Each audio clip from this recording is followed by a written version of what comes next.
Assalaamu calaykum waraxmatullaahi wabarakaatu. Waan islaamay asxaabta halkan ku xidhan. Islaan ka bacdi muuqaalkeena maanta wuxuu ku saabsan yahay dhacdadii foosha xumeed ee loo geystay labadii hablood ee lagu dilay wadamada Bariga Dhexe, wadanka Masar iyo wadanka Urdun. Haddaba intaanan muuqaalkan u guda galin, haddaad channelka ku cusubta subscribe baad saaraysa haddii hore noola jirtaan. Muuqaalka inta leed saartid ku soo dhawow.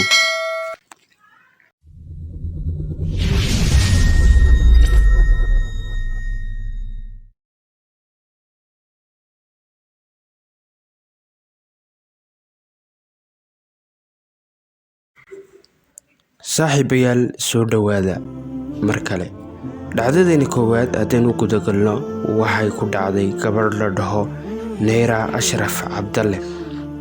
Da-deedu waxa ay ahayd 21 jir, waxayna dhigan jirtay jaamacad ku taalla magaalada Mansour ee waqooyiga Masar ku taalla. Inta ay waxbarashadeeda ku jirta waxba ugumay dhaxayn waxbarashadeeda iyo gurigooda. Waxay ahayd inan hamisara leh inay nolosha hadaf ka leeyahay nolosha wax ku soo kordhiso. Waxbarashadeena way ku fara adkeed, balse inta nasiibadeedu waxa ay bilaabmatay markuu jeclaaday wiil la dhigta jaamacadda. Wiilkan waxa la dhahaa Maxamed Cabdalle. Fasalka 3aad ayuu jaamacadda isagu ku jiray. Maxamed wuxuu ahaa arday isna sidoo kale waxbarashadiisa meel waxaan ka jooga casharadiisa wiilaadan jiray wax buu qaybi jiray inta badan, balse Maxamed ayaa inantaas ayuu maalin maalmaha ka mid ah uu jaamacadda ku dhex arkay. waaba soo jeegatay inantay muuqaalkeedii sare. Markaa uu soo dhawaaday halkaas ayay iska bartay. Muddo markay ay wada hadlayeen Maxamed iyo Neyra Maxamed ayaa u soo bandhigay guur, balse way ku gacan seedhay. Waxay ku tiri guur anu uma diyaariyay imika ee waxbarashan ayaan ku jira. Balse Maxamed ayaa arrinkaas marnaba kama aan joodsan, haddana uu ku sii socdaalay inuu inantani guursado. Qoyskoodu ayuu markan u tegay. Kadib wuxuu sheegay inuu jaamacadda la dhigto Neyra ay isku jaamacad dhigtaan, uu doonayo inuu guursado. Balse aabihii ayaa ku yiri maadaama ay waxbarasho imika ay ku jirto Neyra oo aadna tahay arday waxbarashada dhigta, imika iyadu guur uma diyaar aha. adna wadiga waxbarashada ku jira iyadna waxbarasho ku jirtay. Marka waxbarashada aad dhammaysaan ayaad guursan doontaane, imika Neyra guur uma diyaar aha. Si wacan ayuu la hadlay Neyra aabaheed, balse Maxamed ayaa arrinka iska indha tirayba inuu inanta waxbarasho u socoto, inay inantahay waxbarashadeedu aanu ka jeedin isna waxbarasho u socdo. Arrinkiisu wuxuu noqdayba guur. Markasta baraha bulshada ayuu muddo sanad ah kala hadlayay. Marka halka ka wada hadlayeen marba inantii uu guur ku soo celceliyo ayay waxa dhacday in iyadu ay kaba gaabsataba hadalkiisa maadaama ay guur aanu u diyaar ahayn. Fariimaha uu soo diro inta badan way dhaafi jirtay. Maxamed markuu arkay inaanay u soo jawaabayn ayaa waxa dhacday inuu halkaa cadho ka qaado.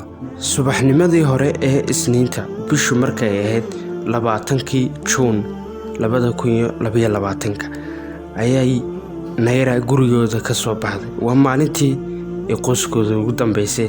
Kadib markay gurigooda ka soo baxday waxa dhacday inay bas soo raacdo. Maxamed ayaa isna baska qoordhow kala socdo, basko ayuu ka soo daba fuulay. Kadib Maxamed ayaa halkaas inanta dhacday markay baskii si uga soo degtay ayaa uu la hadlay, balse uu maqli weyday. Markaa dhankeeda intuu dhaqaaqay ayuu hor istaagay, wuxuuna ka diiday inay gasho jaamacadda. waan ku jecelahay, balse iyadu iga horbanay bay kule marba iga horbanay ayay ku leeyahay. waxayna doonaysay hadalkiisa miyay doonin, balse Maxamed ayaa mindi buu la soo baxay. Kadib inantii 3 jeer ayuu dhuunta ka dalooliyey. Dadkii meesha ka dhawaa qaarkood waxay u qaybsameen qaar naxdin aawadood meeshoodii ka soo dhaqaaqi kari waayay, iyo qaar intay muumiladoodii la soo baxaan muuqaal ka duuba. Muuqaalada imika baraha bulshada yaala, muuqaalka halkan ku soo gudbin kari mayno oo YouTube-ka shuruucdiisa inaanan dadka la horkeenin muuqaalo argagax leh. Muuqaalo ayay ka duubay. Qaarkoodna waxa ay ka baqeen bay isaga laftiisa oo difaacayeen galeen. Waxay isdhaheen hadduu dhankiina soo aada iska celiya. Markay inantii halkaa xaaladeedu marayso, dad ka mid ah dadkii meesha ka adhowa ayaa wacay booliiska. Isla markiiba askari ka adhow jaamacadda agagaarkeeda ayaa soo cararay. Maxamed ayuu ka qabtay.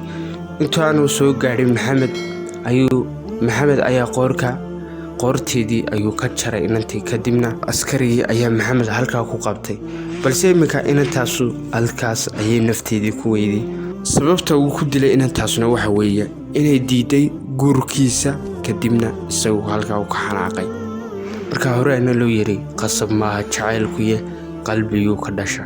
Marka qofku hadduu ku dhaho ku dooni maayo, waxba liskuma dhadhajiyo wale iskada horbeera.